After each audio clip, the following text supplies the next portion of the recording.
دا ګریټ ټیکنالوژي رااله او منګه ټول لګیا یو انفارمیشن انلاین خېجو انټرنیټ ته. دا سوچ نه کوو چې زمونږه آیډنټیټي به څوک پټه کړي. خپل پرسنل او پروفیشنل انفارمیشن چې دي ښه په برابر درس کې منګه خېجو او د سره دا موږ ته پته هم نه لګي چې دا انفارمیشن چا سره شیر کوو هغه څوک دي، د هغو آیډنټیټي موږ ته نه ده معلومه. د خپل هیلث انفارمیشن چې کوم دی هیسټري چې کومه ده هغه پروټیکټ کوي. خپل پولیټیکل ویو او انټرست چې کوم دی هغه پروټیکټ کوي.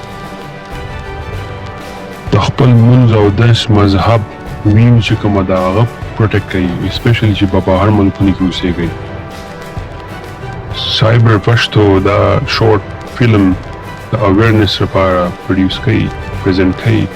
راځي چې وګورو او ځان پوهه کړو چې خپله آیډنټیټي تف څنګه پروټیکشن وکړو. د خپل واده لایف د خپل بچو په باره کې یا داسې انټرنل کور په باره کې انلاین شیر کولو ته لاسه کېدای شي تاسو ډېر تکلیفات او ډېر مشکلات پیدا شي.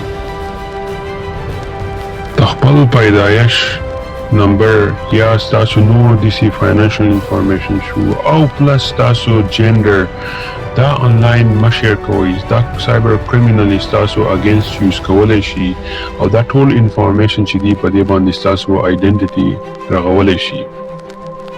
خپل پاسپورت، شناختی کارت، ډرایور لایسنس شو یا دیسی نور ډاکومنټس دي د هغو پټوان مو باسئ، انلاین مه شیر کوئ یا یې چاته په سوشل میډیا انسټنټ میسجونه چې دي په هغې باندې مه شیر کوئ. کیدای شي هغه لیک شي او ستاسو نه ورک شي. د خپل ویب سایټ هیسټري، ویب هیسټري چې کومه ده هغه کلیر کوئ. سایبر کریمینل چې کوم دی هغه ټروجن استعمالوي، د هغې په ذریعه هغه ستاسو هیسټري هایجیک کولی شي. که تاسو چېرته داسې یو کریټیکل بینک ته یا څه ته لاګ ان کړئ د هغې انفارمیشن هغه هایجیک کولی شي. د خپل کمپیوټر بینک اکاونټ یا داسې سوشل میډیا اکاونټ د هغې پاسورډ یې هر ځای کې مه لیکئ. سایبر کریمینل ستاسو ډیټا د کمپیوټر او موبایل نه ډیره په اسانۍ باندې موو کولی شي که ستاسو پاسورډ ډیر زیات آسان او ایزي. د خپل موبایل پاسکوډ په هر ځای کې او د چا په مخ کې مه استعمالوئ. ستاسو د هیلث او د صحت مسلې هغه آنلاین د چا سره مه شیر کوئ او یا نور داسې په میسیجونو کې خلکو ته وایئ چې زما د هیلث مسلې څه دي. د خپل بلډ ټایپ انفارمیشن انلاین مه شیر کوئ.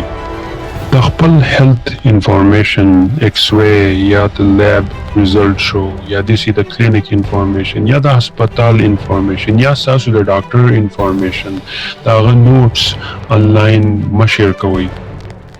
کوشش کوئ چې فنګر پرنټ یا ریټینا د آی سکین چې کوم دی دا انیبل کوئ په موبایلو کې مو او انلاین یې مه استعمالوئ.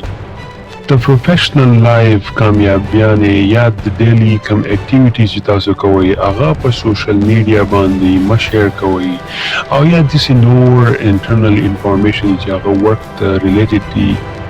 خپل رزومې یا سی وي د هر چا سره مه شیر کوئ او سپیشلی انلاین په سوشل میډیا باندې، ځکه چې سی وي رزومې د ډېرو انفارمیشن نه ډکه ده. خپل پروفیشنل ډیګري یا سرټیفیکیشن په سوشل میډیا باندې یا چاته لیږئ مو بغیر د ورک ریلیټډ نه. د خپل مونځ او دس او د ریلیجس په باره کې چا سره شیر ډیر مه کوئ، اسپیشلی چې بهر ملکونو کې اوسېږئ. کیدای شي تاسو ته په جاب کې او یا په نورو ډاکومنټ کې تکلیف او نقصانات وشي. خپل پولیټیکل ویو یا پولیټیکل اجنډا انلاین سوشل میډیا باندې پروټیسټ دی دا مه کوئ. کیدای شي هغه ستاسو چې یا جاب ته یا داسې یو پروفیشنل شي ته اپلای کوئ هغه اګینسټ تاسو یوز شي. دا څه نمونه انفارمیشن چې ما پریویسلی یاد کړو. سایبر کریمینل چې دی هغه سوشل میډیا او انلاین ښه باقاعده د ډېرو مختلفو پلیټفارم نه ستاسو انفارمیشن چې دی هغه راغونډوي او پروفایل جوړوي. نن سبا دا ټول انفارمیشن منګه سوشل میډیا باندې شیر کوو او دا نه وایو چې دا ټول انفارمیشن کېدای شي زمونږه اگینست یو شي، زمونږه اکاونټ چې دی هغه هیک شي، زمونږه نور آیډنټیټي چې دا هغه لاس شي. سایبر کریمینل ښه اکټیولی سوشل میډیا او آنلاین ګرځي چې څومره انفارمیشن دی چې هغه راغونډ او د خلکو اگینست استعمال کی. خپل ډیټا سیریس والی، خپل پرسنل او پروفیشنل لایف چې کوم دی هغه آنلاین پروټیکټ کوي او کریمینل چې دی هغه د رخصانو دي، دروغ نه دي.